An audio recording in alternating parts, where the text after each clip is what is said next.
പത്തരമാറ്റിൻ്റെ വരാനിരിക്കുന്ന ഒരു അടിപൊളി എപ്പിസോഡിലേക്ക് എല്ലാവർക്കും സ്വാഗതം. അങ്ങനെ അബി രാവിലെ തന്നെ ഫോൺ കോളിലാണ്. എന്നിട്ട് അനഘയെക്കുറിച്ചാണ് സംസാരിക്കുന്നത്. ആ സമയത്ത് പറയുന്നുണ്ട്, എന്ത് അവളുടെ കൈയും കാലും അനങ്ങിയെന്നോ, അവൾ സംസാരിച്ച് തുടങ്ങിയെന്നോ? നിങ്ങൾ ശരിക്കും കേട്ടതാണല്ലോ. എന്തായാലും അവൾ സംസാരിച്ച് തുടങ്ങിയാൽ അത് നമുക്ക് ആപത്താണ്. പിന്നെ എല്ലാ സത്യങ്ങളും പുറത്തു വരും. അവളെ എന്തെങ്കിലും ചെയ്തേ പറ്റുകയുള്ളൂ. എത്രയും പെട്ടെന്ന് അവളെ എന്തെങ്കിലും ചെയ്യണം എന്നൊക്കെ പറയുകയാണ്. അങ്ങനെ ഈ സീരിയസ് ആയിട്ടുള്ള ആ ഒരു സംസാരം കേട്ടുകൊണ്ടാണ് ദേവയാനി അവിടേക്ക് വരുന്നത്. എന്നിട്ട് ദേവയാനി അബിയുടെ സംസാരം കേട്ടിട്ട് ചിന്തിക്കുന്നുണ്ട്, ഇവനെ ആരെ കൊല്ലുന്ന കാര്യമാണ് പറയുന്നത്, ആര് സംസാരിച്ച കാര്യമാണ് പറയുന്നത്. എന്തായാലും ഇവൻ്റെ പോക്ക് ശരിയല്ല. അവൻ്റെ സംസാരം കേട്ടിട്ട് ചന്തുമോളുടെ അമ്മ എങ്ങാനും ആകുമോ എന്നുള്ള ഒരു സംശയം ദേവയാനിയിലേക്ക് വരികയാണ്. അങ്ങനെ വെപ്രാളപ്പെട്ട് നമ്മുടെ അബി പോകുന്ന കാഴ്ച ദേവയാനി കണ്ടു നിൽക്കുകയാണ്. എന്നിട്ട് ദേവയാനി ചിന്തിക്കുന്നുണ്ട്, ഇവനാകെ വെപ്രാളപ്പെട്ട് പേടിച്ചുകൊണ്ടാണല്ലോ പോകുന്നത്. എന്തൊക്കെയോ സത്യങ്ങൾ പുറത്തു വരും എന്നുള്ളൊരു ഭയമാണ് അവൻ്റെ മുഖത്ത് കാണുന്നത്. അപ്പോൾ അത് ഉറപ്പായിട്ടും ചന്തുമോളുടെ അമ്മയെക്കുറിച്ചുള്ള വിവരം തന്നെയായിരിക്കും. ഇപ്പോൾ ഇവിടുത്തെ പ്രധാന പ്രശ്നം അത് തന്നെയാണല്ലോ. ഇവൻ എന്തൊക്കെയോ ആരൊക്കെയോ ഇടയിൽ നിന്നും മറച്ചു പിടിക്കുന്നുണ്ട്. അത് സത്യം തന്നെയാണ്. അവനെ കണ്ടാലറിയാം എന്നൊക്കെ ചിന്തിക്കുകയാണ്. എന്നിട്ട് ഇവൻ എങ്ങോട്ടാണ് പോകുന്നത് എന്നുള്ളത് ഇവനെ ഫോളോ ചെയ്ത് നോക്കിയാൽ അവൻ എങ്ങോട്ടാണ് പോകുന്നത്, ആരെയാണ് കാണുന്നത് എന്നുള്ളത് കണ്ടുപിടിക്കാൻ സാധിക്കും എന്നൊക്കെ ചിന്തിക്കുകയാണ് ദേവയാനി. അങ്ങനെ നമ്മുടെ അബി പോവുകയാണ്. അതിൻ്റെ പിന്നാലെ തന്നെ ദേവയാനി അവനെ പിന്തുടർന്ന് പോകുന്നുണ്ട്. അങ്ങനെ ദേവയാനിക്ക് പരിചയമില്ലാത്ത വഴികളിലൂടെയായിരുന്നു പോയിക്കൊണ്ടിരുന്നത്. എന്നിട്ട് ചിന്തിക്കുന്നുണ്ട്, ഇവൻ ഇത് എവിടേക്കാണ് പോകുന്നത്, ഈ വഴിയൊന്നും എനിക്ക് പരിചയമില്ലല്ലോ. എന്തായാലും ഇവനെ പിന്തുടർന്നേ പറ്റുകയുള്ളൂ. ഇന്ന് എന്തെങ്കിലും തെളിവുകൾ കിട്ടാതിരിക്കില്ല. എൻ്റെ മോനെ ഇവൻ കരിവാരി തേച്ചുകൊണ്ടിരിക്കുകയാണോ എന്നുള്ള സംശയം എനിക്കുണ്ട് എന്ന ചിന്തയിൽ ദേവയാനി പോവുകയാണ്. അങ്ങനെ പിന്നീട് അബി അനഘയുടെ വീട്ടിൽ എത്തുകയാണ്. ആ സമയത്ത് ദേവയാനി ചിന്തിക്കുന്നുണ്ട്, ഇത് ഏതാണ് വീട്, പരിചയമുള്ള വീടൊന്നുമല്ലല്ലോ, ഇവൻ ഈ വീടുമായിട്ട് എന്താണ് ബന്ധം എന്നൊക്കെ ചിന്തിക്കുന്നുണ്ട്. അങ്ങനെ നേരെ അബി അകത്തോട്ട് കയറി പോവുകയാണ്. എന്നിട്ട് അനഘയോട് സംസാരിക്കുന്നുണ്ട്. പക്ഷെ ആ സമയത്ത് അബിയെ കണ്ട സമയത്ത് ആകെ ഷോക്കായി നിൽക്കുകയാണ് അനഘ. എന്നിട്ട് അനഘ ഒന്നും മിണ്ടുന്നില്ല. അബി അനഘയെ കൊണ്ട് സംസാരിപ്പിക്കാനുള്ള എല്ലാ ശ്രമവും നടത്തിയെങ്കിലും അനഘ ഒന്നും തന്നെ മിണ്ടുന്നുണ്ടായിരുന്നില്ല. ഒടുവിൽ അനഘയുടെ കാലിൻ്റെ അടിയിൽ പൊള്ളൽ ഏൽപ്പിക്കാനുള്ള ശ്രമവും നടത്തി. പക്ഷെ ആ സമയത്തൊക്കെ കടിച്ചു പിടിച്ച് അനഘ നിൽക്കുകയായിരുന്നു. ഒരു തരി പോലും കാലോ കയ്യോ അനങ്ങുന്നുണ്ടായിരുന്നില്ല. അത് കേട്ടിട്ട് അബി ദേഷ്യം പിടിച്ച് ഗുണ്ടകളെ വിളിക്കുന്നുണ്ട്. എടാ, നീയല്ലേ പറഞ്ഞത് ഇവളുടെ കയ്യും കാലും അനക്കി സംസാരിച്ചു എന്നൊക്കെ, പക്ഷെ ഞാൻ എന്ത് ചെയ്തിട്ടും ഇവൾ സംസാരിക്കുന്നോ കയ്യും കാലും അനക്കുന്നൊന്നുമില്ലല്ലോ. നിങ്ങൾക്കെന്താ പ്രാന്തായോ, വെള്ളമടിച്ച് ഓരോന്ന് വിളിച്ച് പറയുകയാണോ എന്നൊക്കെ ദേഷ്യത്തിൽ പറയുകയാണ്. ആ സമയത്ത് ഗുണ്ടകൾ പറയുന്നുണ്ട്, അതല്ലടാ, ഞങ്ങൾ കണ്ടതാണ്, അവളുടെ കയ്യും കാലും അനങ്ങുന്നതൊക്കെ ഞങ്ങൾ കണ്ടതാണ്, അവൾ സംസാരിക്കുന്നത്, അവിടെയുള്ള ഒരു പെണ്ണുമായിട്ട് സംസാരിക്കുന്നത് ഞങ്ങൾ കണ്ടതാ എന്നൊക്കെ പറയുന്നുണ്ട്. ആ സമയത്ത് അബി പറയുന്നുണ്ട്, ഒന്ന് പോടാ, വെള്ളമടിച്ച് കഴിഞ്ഞാൽ ലക്കെട്ട് കഴിഞ്ഞാൽ നിങ്ങൾക്ക് ഇതല്ല ഇതിനപ്പുറം തോന്നും. നിങ്ങളോട് പറഞ്ഞിട്ടുണ്ടല്ലോ, അനഘയെ നോക്കാനാണ് നിങ്ങളെ ഏൽപ്പിച്ചത്. അവളുടെ വായിൽ നിന്നൊരു സംസാരം, ഒരു അക്ഷരമോ പുറത്ത് വരാൻ പാടില്ല. എന്നിട്ട് വെള്ളമടിച്ചിട്ട് അവളുടെ അടുത്ത് വന്ന് നിന്നിട്ട് സംസാരിക്കുന്നതായിട്ടൊക്കെ തോന്നിയിട്ട് എന്തെങ്കിലും വിളിച്ച് പറയുകയാണോ? നിങ്ങൾക്ക് ഞാൻ തരാമെന്ന് പറഞ്ഞത് പിന്നെ ഞാൻ തരില്ല കേട്ടോ.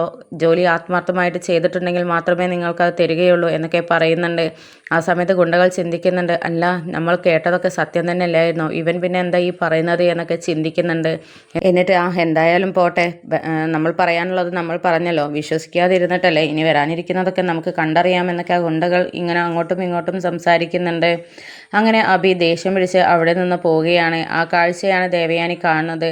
അങ്ങനെ ദേവയാനി അകത്തോട്ട് പോവുകയാണ്. അകത്ത് ആരാണ് ഉള്ളത്, അബി ആരെയാണ് കണ്ടത് എന്നുള്ളത് അറിയണമല്ലോ എന്ന് കരുതിയിട്ടാണ് നമ്മുടെ ദേവയാനി അവിടേക്ക് കയറുന്നത്. അങ്ങനെ അനഘയെ കണ്ടിട്ടാകെ ഞെട്ടിത്തരിച്ച് നിൽക്കുകയാണ്. കാരണം അനഘയുടെ അടുത്ത് അനഘയും ചന്തുമോളും നിൽക്കുന്ന ഫോട്ടോയും ഒക്കെ ഉണ്ടായിരുന്നു. കൂടെ ആദർശും ഉണ്ടായിരുന്നു. ആ ഒരു കാഴ്ച കണ്ടിട്ട്, ആ ഒരു ഫോട്ടോയുടെ ആ ഒരു കാഴ്ച കണ്ടിട്ട് ദേവയാനിയാകെ പൊട്ടിത്തെറിച്ച് ഞെട്ടിത്തരിച്ച് നിൽക്കുകയാണ്.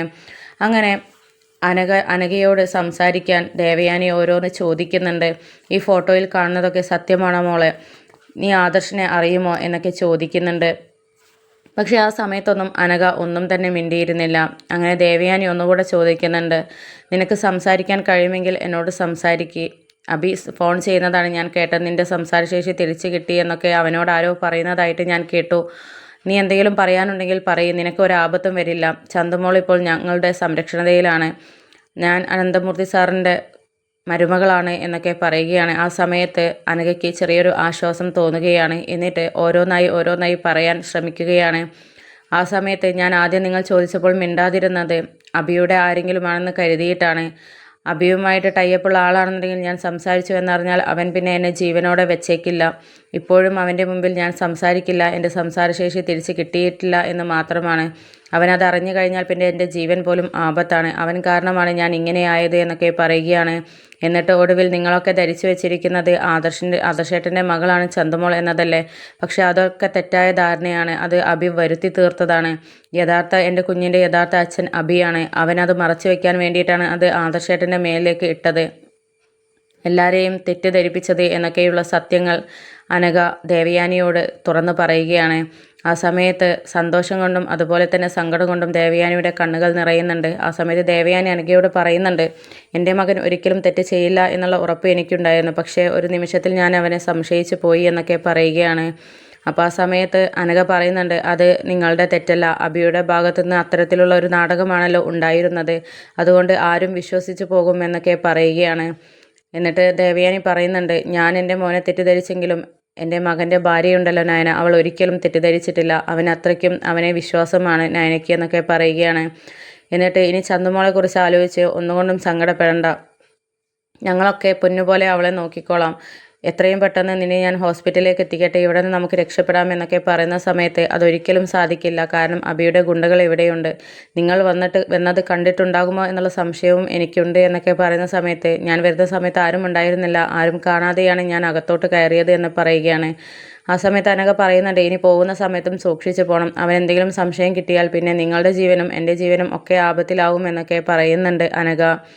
അങ്ങനെ പിന്നീട് ഒന്നുകൊണ്ടും സങ്കടപ്പെടേണ്ട, ചന്തുമോൾ ഞങ്ങളുടെ സംരക്ഷണ ഇതിൽ സുരക്ഷിതയാണ്, ഒന്നുകൊണ്ടും സങ്കടപ്പെടേണ്ട എന്നൊക്കെ അനഘയോട് പറയുന്നുണ്ട്. ആ സമയത്ത് അനഘ പറയുന്നുണ്ട്, ആ ഒരു ആശ്വാസമാണ് എൻ്റെ ഉള്ളിലുള്ളത്, അതുകൊണ്ടാണ് ഞാൻ ഇപ്പോഴും ഇങ്ങനെ ജീവിക്കുന്നത് എന്ന് അനഘ തുറന്നു പറയുകയാണ്.